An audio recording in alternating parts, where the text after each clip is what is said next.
Welcome to the I Fired My Boss franchise podcast. My name is Dan Claps, founder and CEO of Franchise Playbook, a franchisor platform where we create, own, and operate dynamic franchise brands in the mobile services space. And my life's goal is to help people just like you fire their boss and become a business owner. Welcome to another episode of the I Fired My Boss podcast.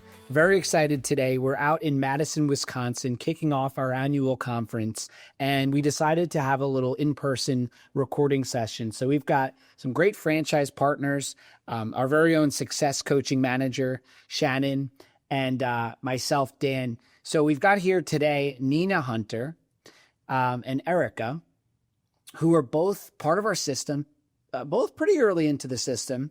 Nina joined us from Omaha originally, lives in Sarasota, and Erica's here in our hometown here in Madison. Welcome to the show, everyone.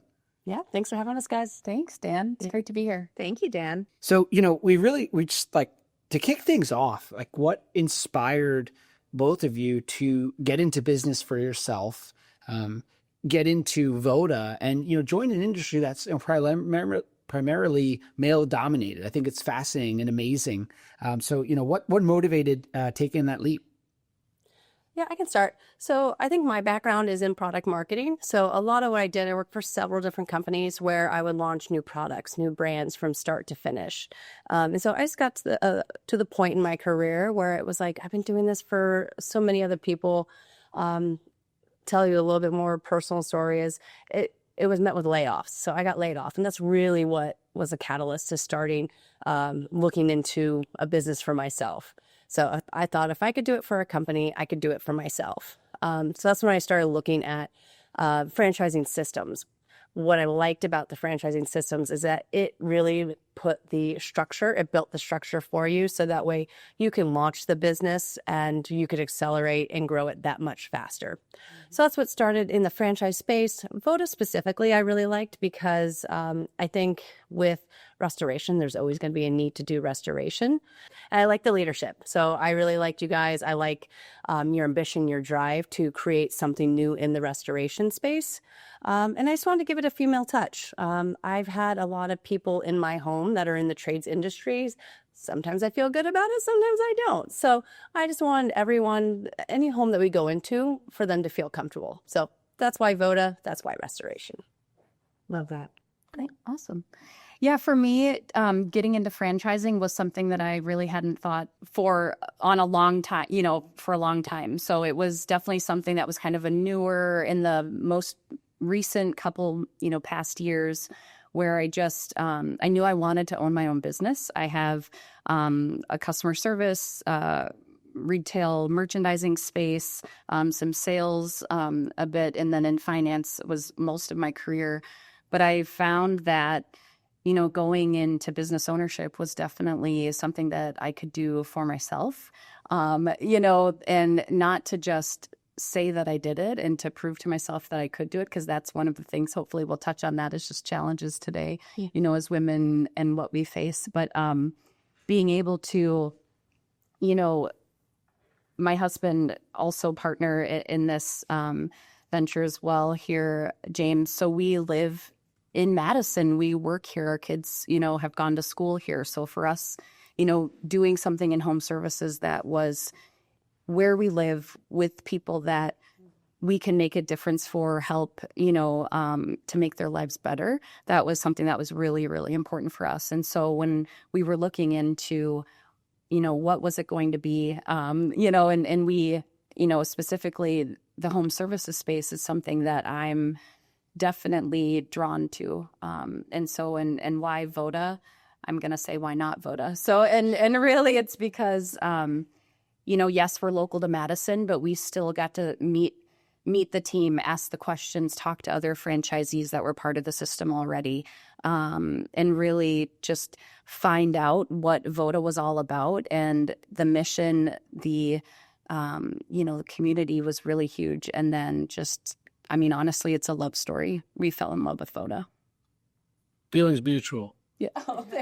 No doubt.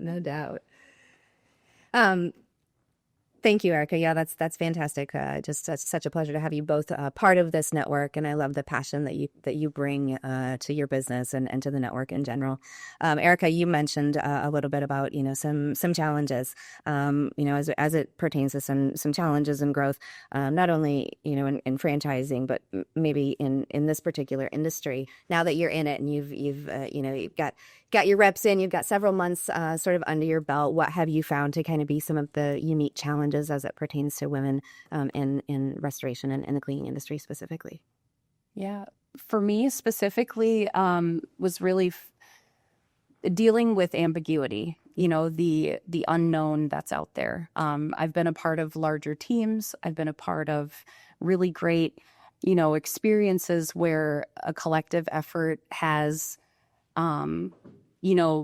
really guided great decision making, but I've also been not the one making those decisions to where it's on a higher level.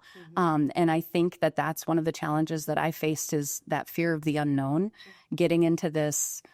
I mean, it is, you're jumping in, so once you're in it, being able to, have those conversations with yourself, the self-talk of I can do it. I can surround myself now in Voda and, also with my husband that's, in this as well with me, the team, the corporate team, success coach, Shannon, you're my success coach. So, being able to have that support.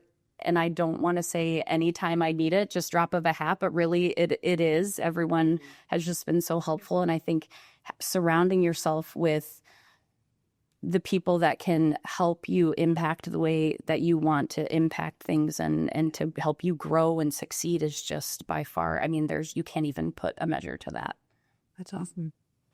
Yeah, you coming into the unknown, but having a network of support around you to help learn the craft and then navigate this new territory. Thank you. Yep. How about you, Nina? I think I would mimic the ambiguity. I think I get this question a lot, like, why the restoration space? Right. I don't know. It was crazy. I didn't know anything about restoration before I did this. So it is kind of wild to choose something out of your world, especially when you work for companies and you've been an expert at what you do. Yeah. So I think the way I've tackled these challenges and, thanks to the advice of Voda is, surround yourself with people that have the experience, that are the experts. So, hiring the right staff to support you, your skill set, and that bring that experience in. Yeah. I don't necessarily want to, I'm of course learning about restoration, but I'm not going to be the expert, at least not tomorrow, right? But I have a team that I'm confident in that can get the job done as I learn that, but it also allows me to focus on my strengths. Yeah. So, and together we will be strong as a group and we can grow that Sarasota location. Yeah, that's fantastic. Right? I think that's part of just the development of the business acumen as you get into this business is really an understanding who am I, what am I good at, and then leveraging the people we surround ourselves with to fill the gaps as you continue to learn and, all the forever intricacies that comes with this business, because I think that's one of the unique pieces about it. No job is the same. It never will be. And so just being aligned and prepared with not only the knowledge you continue to learn, but then the people on your team running that ship. So that's fantastic. Yeah. Thank you. Yeah. What would you, just to kind of understand this a bit more, was there like a specific defining moment where you said, that's it, I know it's Voda for me, or restoration for me? Oh, I have an easy one. It happened on day one of the business, and I feel like I've told this story a lot. But what really nailed it on the head is when I opened for business. Actually, I was here in Wisconsin. We had corporate training, and that's when Hurricane Helene hit Sarasota. And it's like, oh, I hope I can get home to help the community. And, I had a job lined up by the time I got home. So we flew into Tampa, got in like at 2 a.m. and we were in someone's home at 8 o'clock in the morning. Yeah. So that kind of solidified it for me. Like, there is definitely a need here. There was a lot of restoration companies flocking, coming from out of town, but they were so focused on commercial that no one was touching residential. Mm-hmm. So by going to that one home, we were able to lock in the other neighbors and help because no one was focused on helping the residents of Sarasota. Mm-hmm. So that was like clear as day. Like, I'm here to help the community that I live in. Yeah. I bet you couldn't get home fast enough. I couldn't. I was so nervous that I wasn't going to make the flight, but we did. And it's like, oh, and then we got into the home. We're like, where do we start? So they saw that you were doing great work in the one home. They saw the truck, and it just led Oh, to- yeah. They could hear it. And then we met one of the neighbors who had the key to everyone's home. He's like, let me just walk you to this home. Let me walk you to this home. And we just helped them all. So for that month, we were just taking care of them. And then we locked in 2 more homes based on someone that lived in that cluster. So it was just from word of mouth and being able to get that initial business out the door. Yeah. So That's huge. Yeah. I mean, that was at week 1 after training, and to be able to jump right in and make impact in your community, and the reward that really comes with people that are in those times are desperate. They're desperate for somebody to come in and treat their property and their home like it's your own. And clearly your delivery of an exceptional customer experience shows in the fact that you were able to secure additional homes right there in that neighborhood. So that's huge. Yeah. Yeah. Yeah, I would I'm going to share a story of when very early on, weeks in, to opening our doors, we went to the Nexus convention in Vegas, and so this is a really funny story for me, I think, but my husband might not think so. But so we it was the last night right before the next day everybody's heading out, and so the last little kind of get together. Rooftop event that was happening, and we had gone back to the room to kind of just take a break, because it's a conference time. There's a lot going on, lots of action, and just took a break, kind of reset, refresh. And my husband falls asleep on the bed, and I can't fall asleep. I was trying to lay down to just relax a little bit, get a little 15-minute snooze, and I couldn't do it. My body just started vibrating. And it was because I realized in that moment, I needed to be the one to go full-time into the business. And the plan was that, maybe eventually way down the road, it was him. And so it was one of those, oh my gosh, it's me. It needs to be me. It's always been me. And like right now, right? And so, and I looked over, and there he is, fast asleep.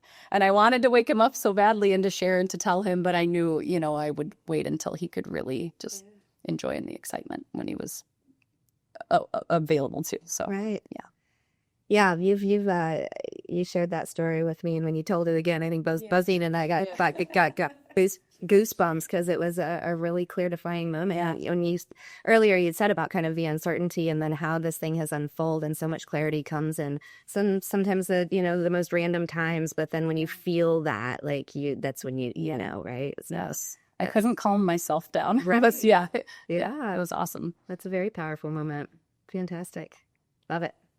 It's an amazing story, both of the stories. Yeah.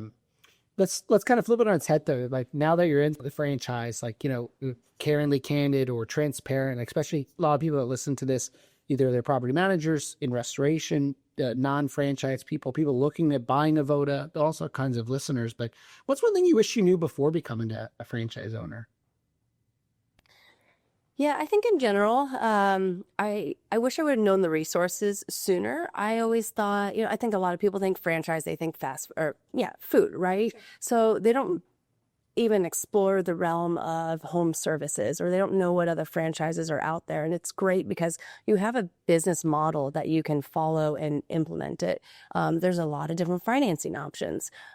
So had I known what I know now, I could have started sooner. And I didn't know what was available. We had done research, but that didn't start until 2020, the end of 2023. So, and people have resources at their fingertips, so that if they want to do something on their own, they can do it. So, yeah, makes sense. I'm going to echo that as well. Getting started sooner is definitely one thing for sure, but having those resources, knowing what they are, having some guidance there, I think is definitely, in a lot of homes, women are the ones that, are the breadwinners, and in a lot of homes, some aren't, but it's one of those things where looking into a funding, space, it's not necessarily something that I had known about, right? So it's something where if you are as a woman, there's obstacles like that, or, making sure that you have a good community base, or just work-life balance, things like that. So that's kind of the piece, a lot of, I would say, going into this, having like a good work-life balance ahead of that, and knowing what that's going to look like in the future by looking at those resources, whether it's from a financial perspective, the support of your community's perspective, whatever that looks like to you, or just from your home, having kind of that bird's eye view, I think would be helpful. Yeah. So along those lines, when you told that story about that aha moment you had there at the Nexus convention, right? So you had come into this with a different structure in mind, it sounds like. Yeah. How would have coming into it knowing you were going to be in full reign of this, would that have changed anything as far as how you navigated kind of the first piece of it? Or I don't know, how would that have impacted anything if you had set out like, I'm going to be the face of this from day one? I definitely think it would have. Yes. And, looking back, it's probably easy to say, that I have that belief, but Sure. I feel like it, guns a-blazing, from, right out of the gate in terms of, just really getting out, with Voda being mayor of the town is, such a huge, if not the primary, most important focal point, and that is just something where to give myself fully into that role would have, looking back, it's just something I would have. Sure. Yeah. What would you say, Nina, you mentioned some of the challenges, though, like as women-owned businesses, some of the challenges that you faced, whether it's in franchise, in restoration, home services in general, and how did you overcome them or working toward overcoming them? Yeah, it happens occasionally where someone I remember when I was doing the hurricane work, there was a restoration guy that went and talked to my manager, not me. And he's like, she's the owner. And I was like, hi, nice to meet you. Yeah. And so that happens. I'll go to a meeting and people are like, oh, so what do you do with Voda? And I'm like, I'm the owner. They're like, oh, they kind of like perk up. It's like they just don't even suspect that I'm the owner of a company. So one, ownership looks different. People have different personalities. But how do I overcome that? I think it's just being here, being present, people getting to know me, and then just kind of showing them like, hey, I'm here to stay. Here's everything that I'm doing. And they will start hearing my name over and over and over again. So at the end of the day, it doesn't matter, I guess, their perception of me now. It's over time. They're going to grow to know me. So just that's how I overcome the obstacle day by day. Yeah. Absolutely. Has that ever happened to you? Yes. I was like, I can't be the only one. Yes, definitely. Having an introduction with a customer or even out, doing sales calls or things like that, where it's kind of perceived maybe if it's a team effort that I'm not the owner. And you know what? And honestly, it's a great experience because you're right. Perception is in the eye of the beholder, right? And so even in that moment, they may not perceive you that way, or they hadn't. And our job, our duty, right, is to make them see that differently or help them to see it differently, right? And to give them a face, a name, a conversation to what this does look like. As you mentioned, different business ownership. And, one of the things is, for me personally, I definitely grew up kind of, in my household growing up, it was kind of hang out in the back. Don't make a scene, don't be the one up front, don't kind of do that sort of thing. So that's actually something I know that I can talk and I can, meet and greet people, and I'm, pretty outgoing for the most part, but there are times where having a little bit of grit, you know what I mean? And finding that within yourself to just, put yourself out there and say, hey, I am Erica, I'm the owner, like right away. And initially it just felt a little wonky and weird. I just, felt a little out of sorts by being so direct. Yes. And imposter syndrome a little. Yeah, exactly. And so, now I would say I've had a lot of experience, 6 months in being able to do that. And it's a great feeling to know that it's okay to use your voice like that, and to not have a self-limiting belief that, like Dan mentioned, and so.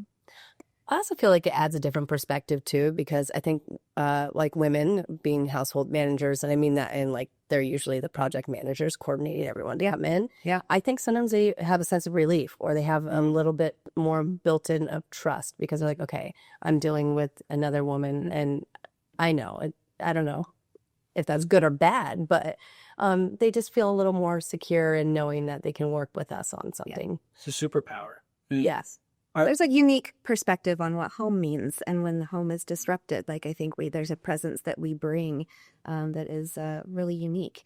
And what I love about both you ladies as well is that you're unafraid to get in there and get in the business, right? You've learned it by boots on the ground, and I'll be out there humping equipment and then running that truck mount, and both of you are just rock stars in that capacity. And I think in doing that also demonstrates a leadership in its own right from your team perspective and to your community. And I think in doing that as well, you gain that confidence and that boldness that also helps overcome any of those other potential insecurities that happen to us all when, I've walked up to a fire job and I've got, two other competitors, the insurance adjuster, the property manager, and here we come going head to head with, five men. And so there's some uniqueness there. And I appreciate both of you just being unafraid to get in there and do it. Yeah, absolutely. Yeah. Well, I guess to kind of switching gears toward leadership and team building, what are some ways that you're leading your teams and empowering them? What is kind of your methodology on that? Obviously, we have our Voda culture and playbooks, and at the end of the day, leadership is internal. So, like, what do you do to increase and improve culture in your companies? I am constantly asking for feedback from my team on processes, on just how they're feeling in the moment, how they, you know what I mean, how they. If we're on the job and it is the long, strenuous day, I'll stop and just say, hey, how we doing? Like check-ins, give me feedback. What do you got? And also letting them know as well that that's anytime they need me, not when it's, stressful and we're on the job and in something deep. It can be whenever they need me, I'm there. And I think that's gone a long way because the team that I have didn't have that experience before with their boss and for the companies that they worked for. And I think that's very unfortunate. And my goal is to just give them just something that they can go home at the end of the day. They're proud. They're excited to come to work. They want to do something great, for the community and for the people that we're helping. And also just to share with their family and friends, this is great. I love being at Voda. I love working, with Erica. And as a side note too, when you're talking about us being like in the trenches and working, and I always tell them, especially if it's something that I'm just not well versed on, sure, you're my boss today. Show me what you need me to do. I'm here for you. I'm your extra set of hands. I'm your extra double check on things. I'm the one that's going to run and, doing all hauling equipment, whatever you need. I'm that person. And I show up and I do it because that's what they need from me. It's what do they need? And that's what I want to provide them with. So love it. It's funny you said, how are you doing? Because the first time I asked that to my ops manager, he looked at me and I was like, I just want to check on you. How are you doing? He's like, I never get asked that question. So and I think it's the support that you can give to your team. I totally agree with that. Like, I am there for them. Like, my goal is to make sure that they're feeling comfortable. I'm empowering them to do their jobs. So if it means I'm your gopher for the day, we call it gopher. Yeah. I don't know if that's an industry term. Yeah. I'm a gopher. Yeah. So I'm just like his little helper for the day. So then I get to learn. I get to figure out like what needs to be done. Absolutely. But I also get to provide support for them. Yeah. The other thing is I try to figure out what motivates them. Like, why are you here? What is your why? So, because that way I can start talking to them and kind of leaning into getting them what they want, however that looks to them. And I feel like I had a third point, but I don't quite remember, and that's okay. Well, the first two were fire. Hammers, you were fire. So good. Get them what they want, find out their why, and tap into and that. Be there for them. And I like the gopher. Yeah, gopher. I'm a gopher. It's okay. Go for this, go for that. Right. Yeah, exactly. And that creates such an environment for them to work within the foundation that you've put in place and establish,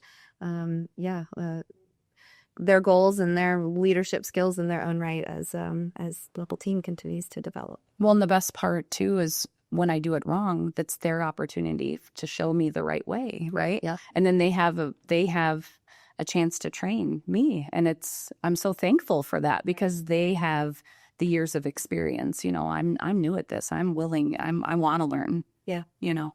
So. As you build the culture and you create that supportive environment, asking them, about themselves. I love that. So to hear that they've never been asked that, I think it's phenomenal. It's amazing. Building a great culture is in the small details. But how do you balance that? Like, how do you balance, lives as moms, busy, you have other things, personal life, work life. How do you balance that? Or is it really just not really balancing and more just they kind of all exist together? Yeah. I think that's actually, I was trying to figure out how to answer this question, and that's it. It kind of comes all together. One thing that I found, I worked remote before I opened Voda, and so I felt like I was in my own little hole. So I was just working at home, and so by the time the work day ended, I was like, I gotta leave. And my husband's coming home for the day, so he's like, I just want to stay home. So I feel like the work-life balance came because I finally figured out where I get my energy, and that's off of people. Yeah. So being home, working remote was not my environment. Yeah. So while it might not look like work-life balance, my balance is going out into the community, going to the luncheons, going to the, the events, being the mayor of the town. That's my balance with work, doing like the technical stuff, doing payroll or whatever. And then there's like going to the luncheons and chatting with the other business owners who, share a lot of similarities as me. And then as far as the kid, I mean, he gets to see me be the best version of myself. So I'm also just so thankful that, I have my spouse, so he's able to help do daycare pickup, drop off, and watch him while I go to these events. So it's allowed me to have a good balance of work, technical work, professional networking, and then that family. On the weekends, we go find activities. Like we went to the aquarium last weekend with some other daycare parents. And so, bad idea, by the way. They're all 2.5. They're the same age. And it was really just us chasing them around the aquarium. Right. It was a lot of fun. And we did took a lot of photos and put a little video up. And so, it was just like our getaway from Voda. So I love it. And you're so good about, you put some really great stuff on social media, and I love the opportunities that you get, like with your son. We're going to sneak in on Tuesday and have a donut date before we go to school or whatever. I feel like you've incorporated some of that into your week, and now as an entrepreneur, you have the ability to manage your schedule and find and create times to incorporate family into the workday. I think it's cool. I think it's really cool too. Like I see your social posts with your son, and like at the end of the day, like he knows. I know he's only 2.5. But like he knows you're doing something, right? And he's watching and he's learning, and he sees these trucks, and as he gets older, like just the impact you're making teaching entrepreneurship, I think is really cool. Yeah, I know I'm going off the question, but I think that is the best thing that I could do for my son is provide that example. So even when you don't realize, like at his age, I didn't realize like the things that he's starting to remember. So one post that I put on LinkedIn was we brought the Voda van home to do a tile cleaning. And I remember him pointing out the door saying, "Mommy van," or "Mommy car, mommy car." So like he's seeing this and he knows, he's associating the Voda van with me. And I might not be driving that van, but he knows that that's my vehicle. Right. And so I'm setting that example for him, being like the entrepreneur, being like the owner of the company. And I love it. And I love that he's like, "Mommy car." That's fantastic. Right. How about you, Erica? Yeah, so we actually kind of on the opposite end of the spectrum. So we've got 3 kids in college and 1 in high school. Yeah. And so balancing that, to kind of feed my empty nest feelings as each child was going away, we got a dog, because I was like, kid goes to college, you get a dog, right? Yeah. So we have 3 boxers at home. And then the our youngest is going to be a last day of school today, but will be a senior in high school next year. And my husband said no more dogs. And so that's totally fine because I have a new baby and it's Voda, and that's great. And so that's totally fine. But, for us with our kids being older, that, family work-life balance is definitely, a little bit different. They understand, we're launching and we're busy and, they're close by Milwaukee, which is close by here to Madison. So we still get to see them, being able to FaceTime or whatever, just calls and texts and things like that. So, but, I love what Nina was saying about, that time when because I'm the same, like in terms of when I recharge, it's being around people too, and I think the piece you were talking about, your husband comes home and you can get out to those events and do those things. And I definitely feel that too. In our situation, it's a little bit different too, because it's shared with my husband also working in the business as well. So we kind of share some of those tasks to be able to have more of a work-life balance there too. So, yeah. I love it. And I love how your son joined us at our little barbecue. He is such a joy. And he really, he takes after his mom and loves to chat and know people. And so it was really fun to see him integrated into that little barbecue. He's still talking about ping pong against dragons. So he lost miserably because dragons a champion. Very good. But but he's still talking about it. I love it. It's interesting to me, like creating a culture is about creating that family atmosphere. And I think that the way you can do that is just, it's mixing everything together. Like I think about this conference, we have, franchise partners, technicians, vendors, our teammates, spouses are all getting together, meeting each other. Jesslyn's son, tomorrow night, he's our mascot. He's going to be dressed up, like just bringing people into this thing that you're creating. Yeah. So I have a question. I'm very proud to say that you are a early member of the women franchising group here in Madison. That chapter is just starting here in Madison. I'm also proud to say that we host those chapters at our offices. What would you like to see in the franchise industry and in the restoration industry for women? Like where do you think it will go in the next 5 to 10 years? And what advice would you give to maybe women thinking about getting into home services or franchising that you can teach them?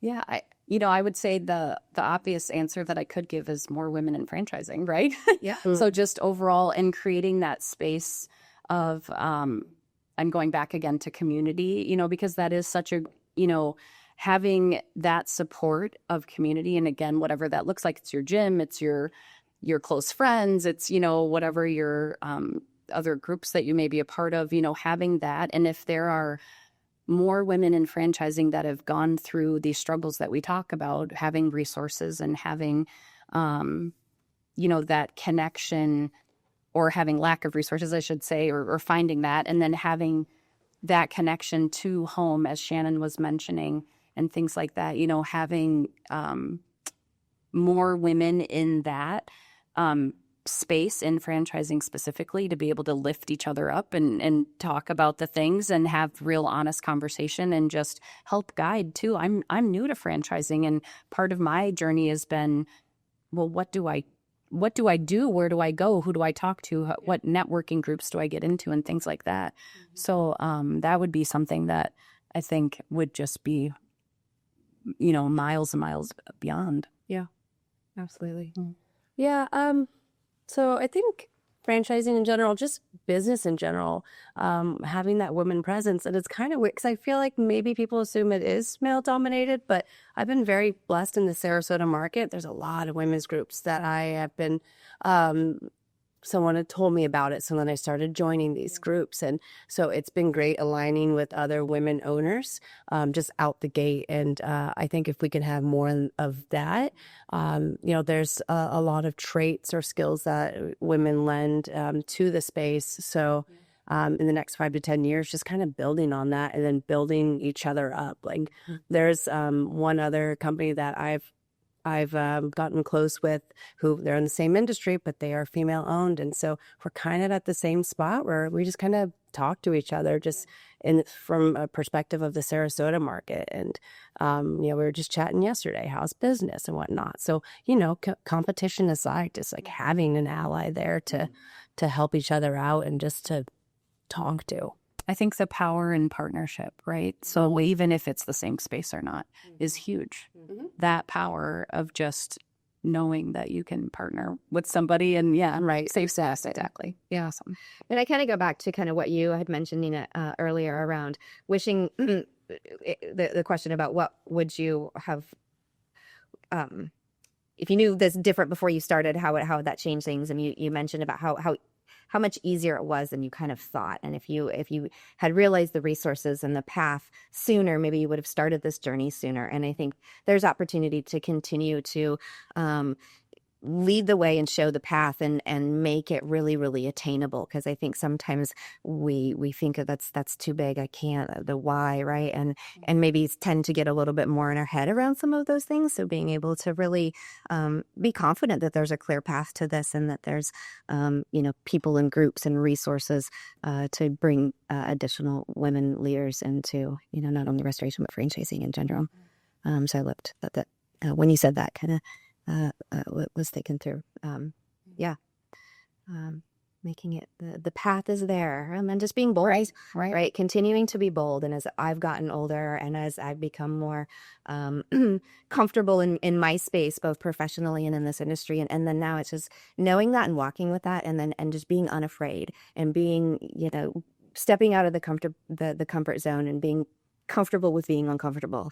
I think that's a piece that we continue to always, strive, and that's development of leadership and all of those things. And so just having those spaces to be vulnerable as we practice boldness, day in and day out, I think it's an ever evolving skill, right? There's always going to be a path you haven't taken before in front of you. You're always going to be presented with something new, right? And just you'll stumble somewhere, something, right? It's not going to be perfect, but being able to be bold, like you said, and to have the support.